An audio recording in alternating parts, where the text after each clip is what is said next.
The world is dying. Food is running out, resources are disappearing, and environmental disasters have pushed humanity to the edge of extinction. In response, world leaders approve a horrifying plan. 20% of the population must voluntarily undergo euthanasia to reduce the strain on the planet.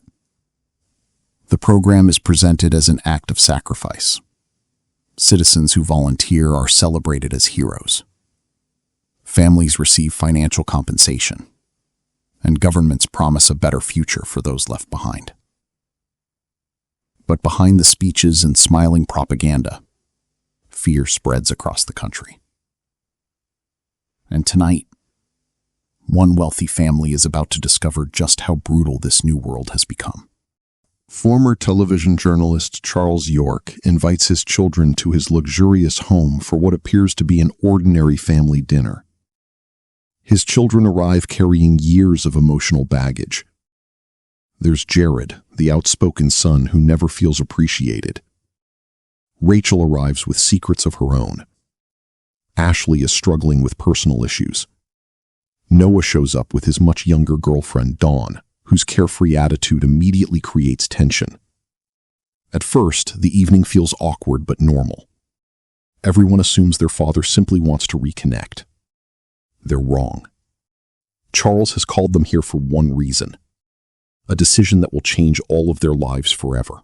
As dinner begins, Charles finally explains why everyone has been summoned. He calmly announces that he has volunteered for the euthanasia initiative. The room freezes. Nobody knows how to react. Charles explains that he's lived a full life and believes sacrificing himself is the responsible thing to do. But then comes the second shock.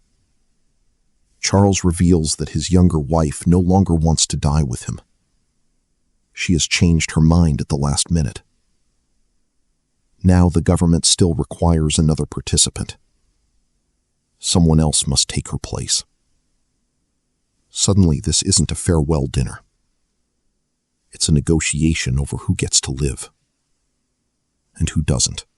The family immediately turns on itself. Years of resentment burst into the open. Jared accuses his father of controlling everyone. Rachel defends herself against accusations of selfishness. Noah tries to stay detached, while Dawn becomes increasingly uncomfortable watching the family self-destruct. Every conversation reveals another hidden wound. Every argument uncovers another betrayal. What begins as grief quickly transforms into survival. Nobody wants to volunteer. Nobody wants to be the sacrifice. And the longer they argue, the uglier the truth becomes. These people don't really know each other anymore. They're strangers, connected only by blood. The situation becomes even worse when government officials arrive at the house. The family learns they don't have unlimited time. A decision must be made. If nobody volunteers, the government will choose. The officials remain disturbingly calm. To them, this isn't a family tragedy. It's paperwork. A routine assignment. As the deadline approaches, panic spreads through the house. People start making deals. Others try manipulation. Some even consider sacrificing someone else to save themselves. The moral lines that once seemed obvious begin to disappear. With time running out, rational thinking collapses. Every family member begins searching for a loophole. Arguments become screaming matches. Trust evaporates.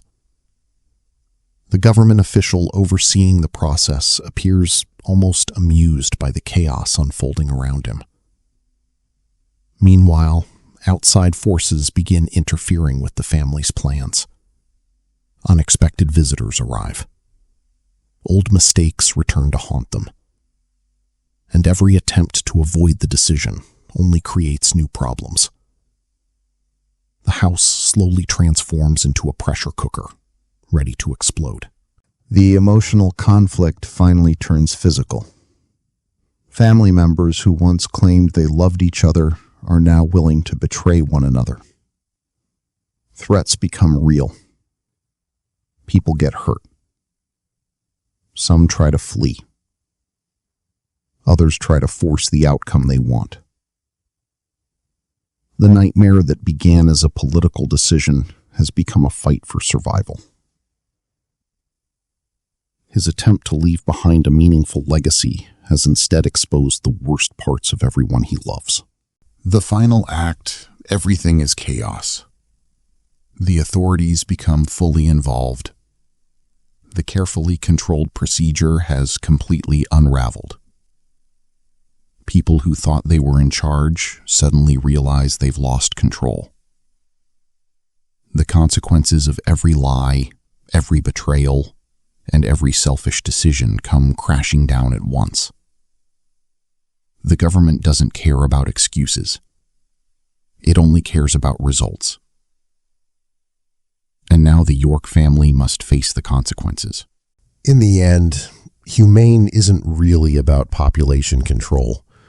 It's about what happens when ordinary people are forced into impossible choices.